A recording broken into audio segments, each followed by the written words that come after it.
성령님 좋은 아침입니다. 시간 성령님을 초청합니다. 오늘도 내 안에 오셔서 하나님을 기쁘시게 드릴 것을 소원하게 해주세요.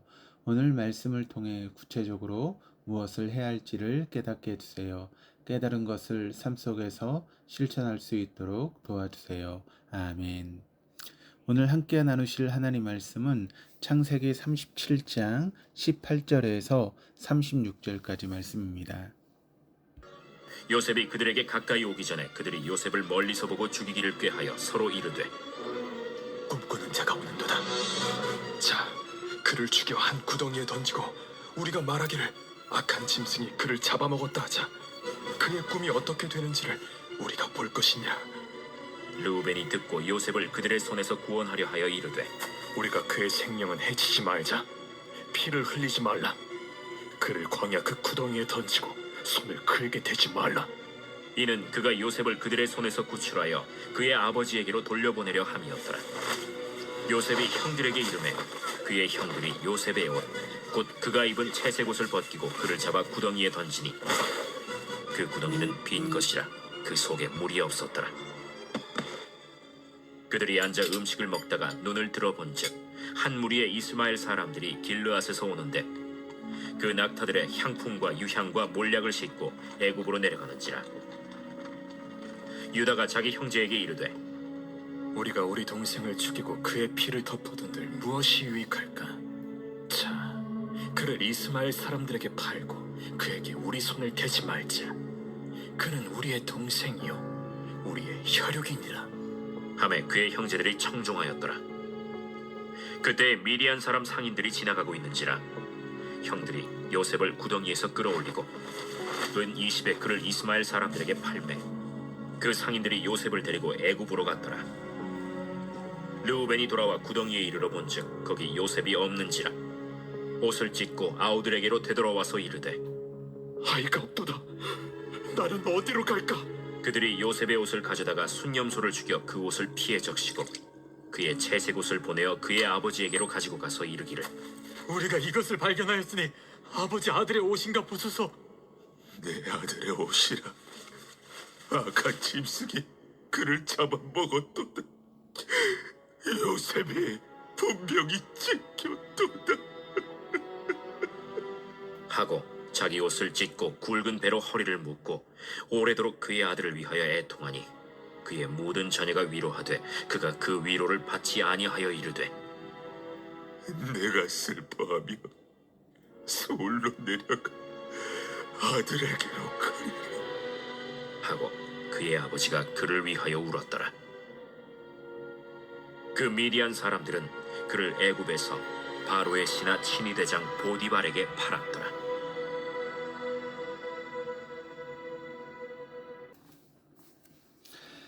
야곱은 다른 아들들이 양을 치고 있는 세겜으로 요셉을 보냅니다.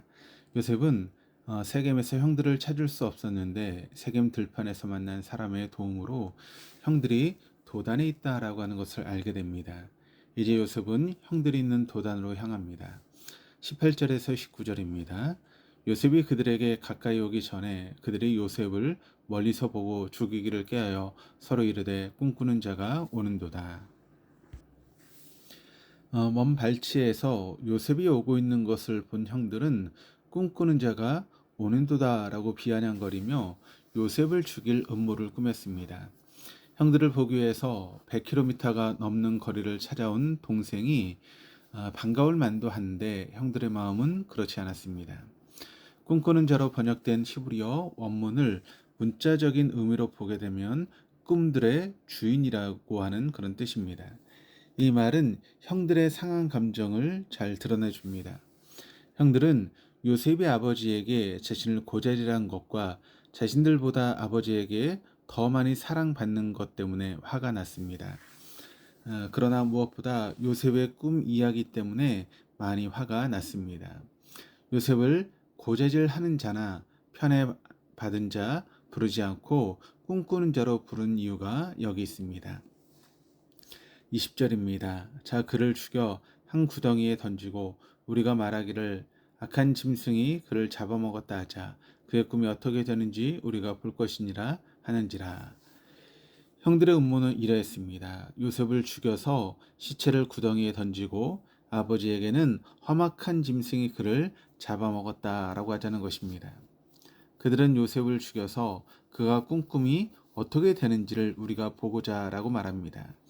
요셉이 꾼 꿈이 현실화되지 않도록 어떻게든 막겠다라고 하는 의지의 표현입니다. 이처럼 형들이 요셉을 죽여서라도 방해하고 싶었던 것은 요셉의 꿈이었습니다. 요셉의 꿈은 형들을 포함한 온 집안 사람이 요셉을 섬길 것이다 라고 하는 내용입니다. 레아 혹은 첩의 아들이기에 라헬의 아들인 요셉과 달리 아버지로부터 차별 대우를 받고 있던 형들은 훗날에도 동생인 자신을 섬길 것이라고 하는 꿈을 꾸었다고 떠들고 다니는 요셉이 미웠을 것입니다. 그래서 만약 자신들이 요셉을 죽이면 그가 꾼 꿈이 물거품이 될 수밖에 없다라고 생각하고 그를 죽이기로 한 것입니다. 만약 요셉의 꿈이 자신의 욕망이나 야망에서 비롯된 것이라면 형들의 계획은 결국 성공할 것입니다. 그러나 요셉의 꿈이 하나님이 꾸게 하신 거라면 형들의 계획은 성공할 리가 없습니다.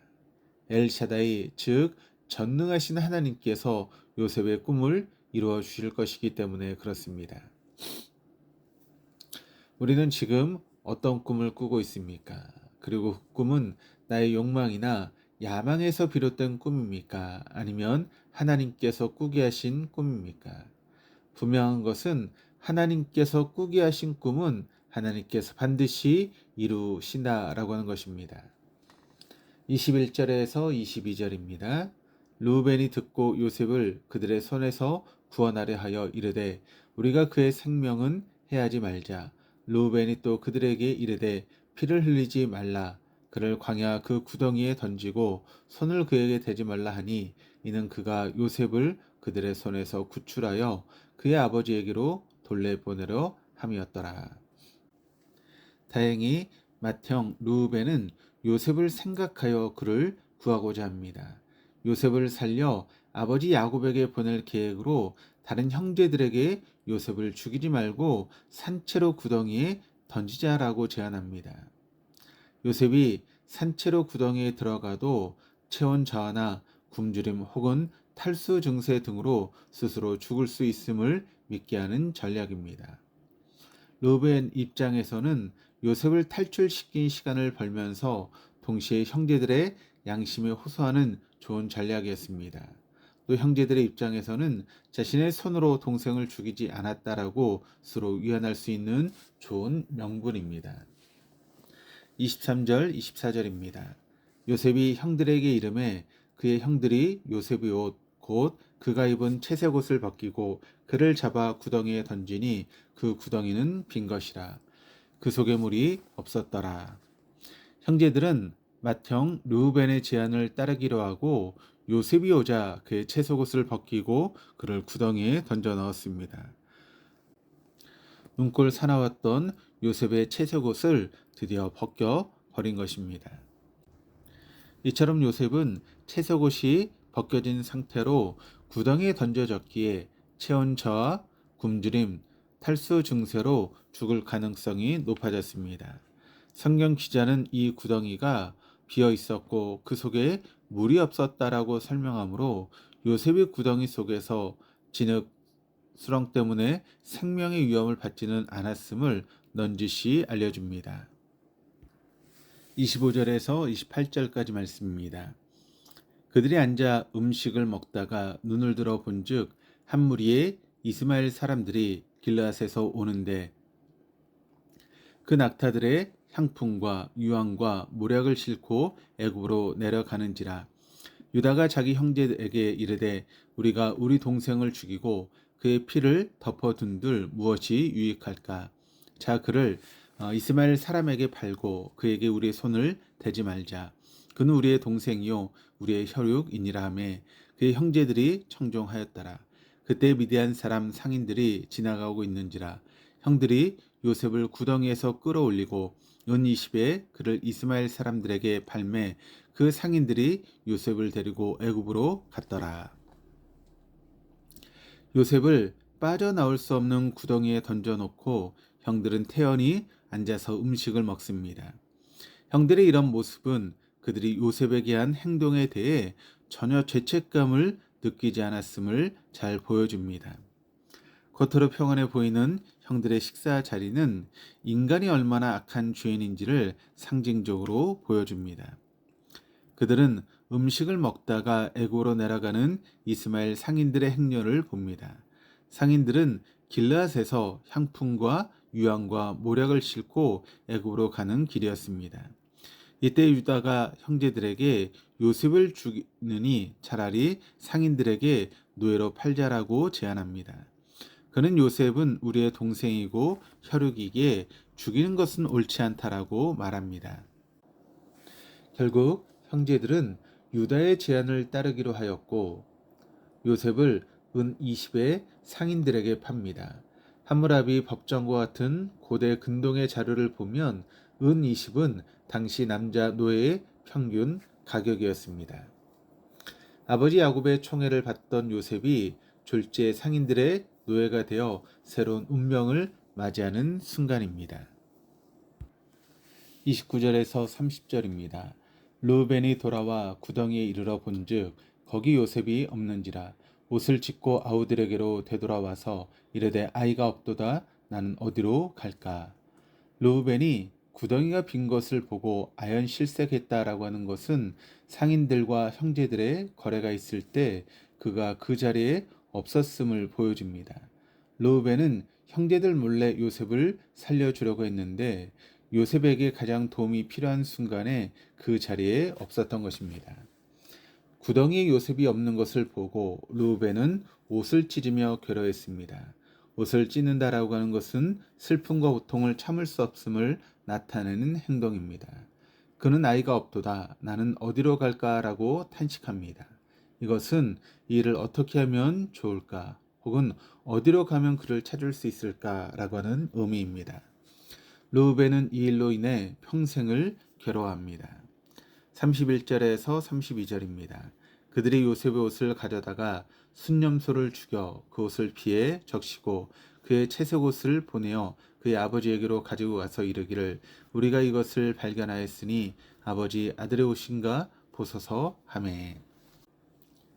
요셉의 형들은 순념소를 죽이고 그 피로 채색 옷을 적셨습니다. 그리고 그 옷을 아버지 야곱에게 보내며 아버지 아들의 옷인지를 확인해 달라라고 하였습니다. 아버지 아들의 옷이라고 하는 말에는 요셉을 자신들의 형제로 인정하지 않는 형들의 마음이 잘 녹아 있습니다. 형제들은 요셉의 죽음을 직접 통보하기보다 야곱에게 물증을 보여주고 야곱이 스스로 결론을 내리게 하였습니다. 과거에는 남을 속인 일에 능숙하였던 야곱이 이제는 무기력하게 당하고 있습니다. 이번에는 그의 아들들이 오래전 야곱이 아버지와 형을 속일 때 사용했던 염소를 사용하여 그를 속입니다. 이처럼 속고 속이는 악한 쌍 속에서 우리는 하나님의 말씀을 목적 삼아야 합니다. 그보다 더 나은 길은 없습니다. 하나님의 말씀은 모든 시대 모든 사람에게 생명의 이정표가 되고 진리의 길잡이가 됩니다.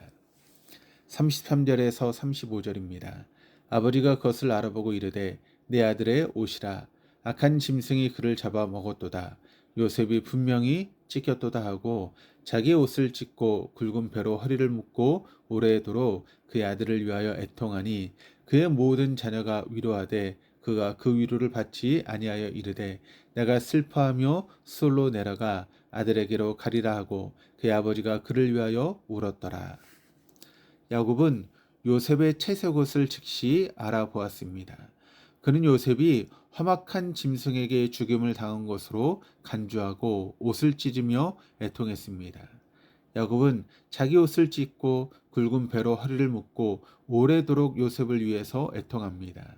사랑하는 아들을 먼저 떠나보낸 아버지의 깊은 슬픔이 잘 드러나는 장면입니다. 마지막 36절입니다. 그 미대한 사람들은 그를 애굽에서 바로의 신하 친위 대장 보디발에게 팔았더라. 야곱이 요셉을 위하여 애통하는 동안 미디안 사람들은 요셉을 애굽으로 끌고 갑니다. 그리고 그를 바로의 신하 친위대장 보디발에게 다시 팝니다. 성경 기자는 보디발의 신분을 명확하게 밝힘으로써 앞으로 요셉의 삶이 전환점을 맞게 될 것임을 암시합니다. 그런데 본문 어디를 살펴보아도 하나님이라고 하는 단어가 나오지 않습니다. 이뿐 아니라 요셉의 형들이 요셉을 죽이려고 모의하고 결국 상인들에게 돈을 받고 노예로 팔아버리는 과정 어디에도 하나님의 개입하심은 보이지 않습니다. 정말 하나님 이대로 요셉을 버리신 것일까요? 요셉의 형들은 요셉의 꿈이 이루어지는 것을 기필코 막으려고 하였습니다. 형들은 그를 죽이진 않았지만 상인들의 손에 노예로 팔므로 온 집안이 자신을 섬길 것이라고 하는 요셉의 꿈이 헛된 것임을 증명하려고 하였습니다. 또 치밀한 전략으로 아버지 야곱까지 완벽하게 속였을 때는 자신들의 계획이 완전히 성공했다라고 생각했을 것입니다. 그러나 그들은 몰랐습니다.